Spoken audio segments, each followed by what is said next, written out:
Hey, it's Hunt. You found Hunt on Saints. We're talking black and gold football. Do us a favor, hit the like button, share your comments below, and hit that subscription button so you can get all of our content. Enjoy. Saints out in LA working out with the Chargers. Practice today. They'll practice again tomorrow. They'll have a walkthrough on Saturday and then kick off Sunday evening from SoFi out in LA. That's where we head now on the Jim's Firearms Hotline. Our guy Luke Johnson with the Advocate covering the Saints in SoCal. Luke, how are you, sir?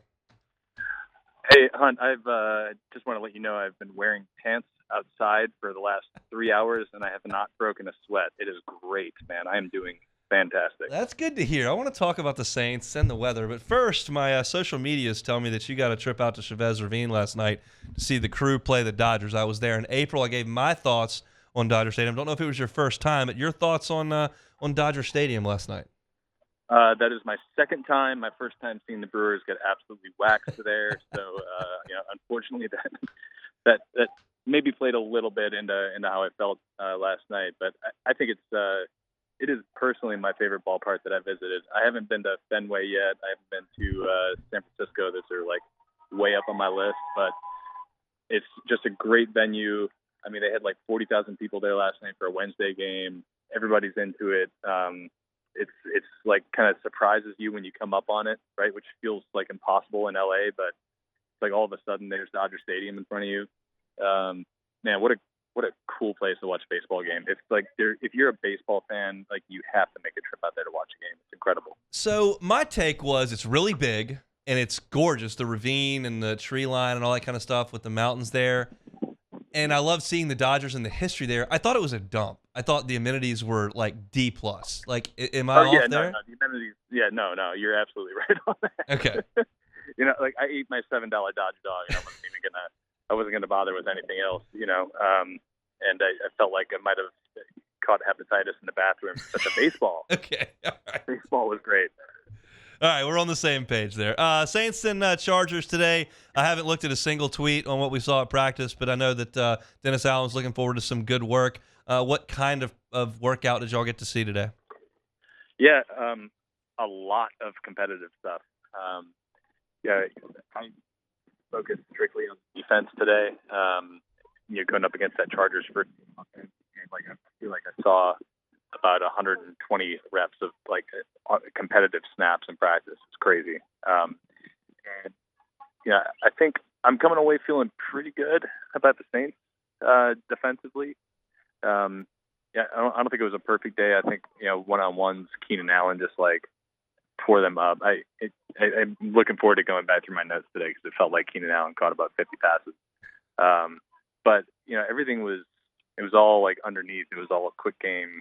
They weren't really getting them for any big gains. And then as soon as it got into these like big competitive periods, red zone, 2-minute drill, they stoned them. The Chargers first team offense had like 10 or 12 snaps in the red zone today, and they could not score. They couldn't score a touchdown. And, in the 2-minute drill, they basically just tried to dink and dunk down their way down the field, and the closest they could get was a 47-yard field goal that ended up being short because the kicker was kicking into the wind. So, I thought I felt really good about the defense there.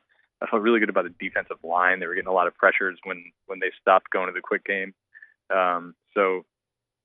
Overall, positive impressions. I'm looking forward to watching the offense tomorrow. So let me talk to you about Nathan Shepard and Kalen Sanders. Those are the two big free agent acquisitions that are supposed to plug the holes on what was a declining Saints defensive line.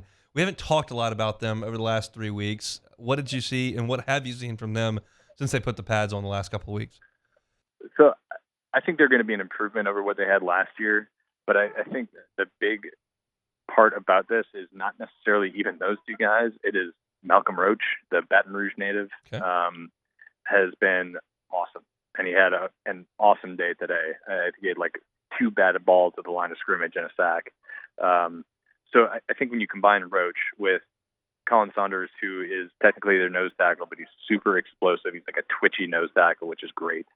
And then Nathan Shepard just has like all the feel of like a guy who's just going to be quietly good, not make like a ton of like plays in the backfield, but he's just going to be solid. I think that's what they needed. Yeah, they were criminally unexplosive last year. Like they got no push from the interior. They had a terrible run defense, and like everybody's just like, I can't believe they let David Onyemata and Shai Tuttle walk. They let their two starters walk. It's like they were awful. Yeah, I agree. Yeah, they weren't good. And I think the guys they have this year, although it's like a bit of a projection, a bit of a leap of faith, I think from what I've seen so far, they're explosive and they're solid and they're ascending players versus the guys who were in here last year who I think are on the downside of their careers. And when you add in Roach, who lost about 15 pounds, yeah, it took me a while to really be a believer because I feel like I've seen this year after year where you see the flashes. But I mean, it's putting it together day after day after day this year. He's been really impressive. I think they have a chance to be a lot better on the interior. And we're not even talking about Brian Brzee, who I think, he's limited as a run defender, but he can give you some really explosive interior rush. And when you start adding that to the mix, I think that makes their defensive ends better. It makes everybody better. Then it gives them more turnovers when they're getting in the quarterback's face out of the A gap. I just think that it's a chance for their defense to take a big step forward this year. I know you can't sack the quarterback, but any pass rush to speak of? Yeah. So I wrote in my notes today, like man, they're not touching the quarterback because like everything they threw was like 5 to 7 yards, right? And then as soon as they stopped going to the quick game, it was like sack, sack, sack, sack, sack. So like Peyton Turner had a couple today. Let's see. Let's go through like the 25 pages of notes I took today. Peyton Turner had a couple. Malcolm Roach and Cam Jordan split one. Carl Granderson had a pressure. Nathan Shepard had a pressure. And then there was another one, Isaiah Foskey, who's like, I've just been dying to write something nice about him this training camp. He blew in there and forced a rush throw that ended up being picked off by DeMarco Jackson, a linebacker. So some positive stuff there. They're going to have to figure out what they're going to do when teams just try to cook them to death. It's what the Bucs did a couple of times last year. But when it's time to actually like get in an obvious passing situation, I think they'll be okay pass rush this year. Chatting with Luke Johnson of The Advocate out there in Los Angeles as the Saints are working out with the Chargers.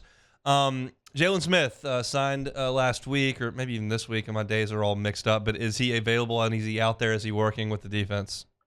Yeah, Jalen Smith took some first-team snaps today, which is kind of surprising. I still don't know exactly what his spot's going to be on this team. Because the idea is that Demario Davis is going to be healthy for week one. I mean, Demario's out here right now doing work off to the side while the team's practicing, so he's close. And when he's on the field, he's going to be the guy.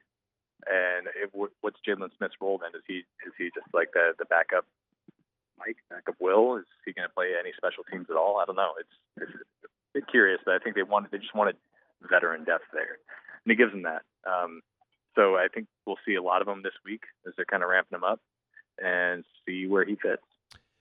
Does Anthony Orji have a chance to make the 53, or is he practice squad, or is he fighting for his Saints life? I feel like he's practice squad. When you look at the Pro Football Focus grades, like he was like the highest graded Saint from the last week. But you don't see it often enough in practice, I don't think. And it's hard. He's like the third team. He's with the third team defense. They don't get like a ton of reps. So anything that they're going to see, they're either going to make a stab on him based on projection, or he's really going to have to show out. Because I really liked him when he came in. I thought he was a really interesting player coming out of Vanderbilt. He's a great athlete. He was really, really productive there. But we just haven't seen it yet outside of the PFF grade. So, we're gonna have to see more of it in the preseason. And I didn't even see much of him out there today. There's a lot of like Nephi Sewell and DeMarco Jackson making plays. They're definitely in front of him right now. This is all me reading and none of me watching, but it sounds like Paulson Adebo has kind of cemented himself opposite Lattimore, and Alontae Taylor's kind of looking to be a swing guy somewhere else there. Is Adebo that much ahead of Alontae Taylor at this point? I don't think so. I think he's ahead, but I think Taylor's making strides, specifically at the outside corner. Right. I think the nickel thing they're trying to do with him is a big time work in progress. He's only going to be there if Roby ends up getting hurt. But Taylor worked with the first team in the ones today. He was their best defender for about half the practice. He broke up like 3 or 4 passes. He had a tackle short of the line to gain on a 3rd and short. I think he's playing confident. He's playing strong. He still might be the starting corner in week 1. The one thing I hope I don't see is them like switch them off like every series.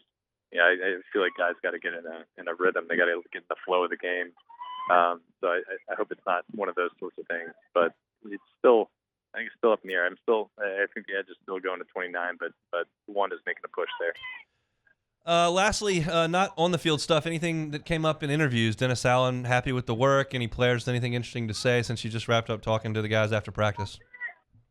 Yeah, I think they're just excited to be out here. This is kind of like a weird camp where I mean, maybe not weird. This is obviously by design, but they haven't had the team like stay all in one place in a hotel like they kind of typically do the first couple of weeks of camp. So guys have been able to go home after practices, and really out here they're getting a chance to just all be with each other. I think it's a good opportunity for the team to get a little bit closer. For all these position groups to go out and get dinner, late night after practice and all that stuff. I think that's kind of there's an opportunity to do a lot of things out here that they otherwise can't do in New Orleans. Well, you do some of those things you can't do in New Orleans while you're not working too hard, and we'll talk to you next week. Yeah, buddy. I'm going to tear it up out here. It's going to be great. That is Luke Johnson with The Advocate. Saints beat reporter, joins us every Thursday. Hey, it's on. Thanks for watching Hunt on Saints. Before you leave, help us out a little bit. Hit that like button, leave your comments in the section below, and hit that subscribe button so you get all our content right here from Hunt on Saints. We'll see you next time.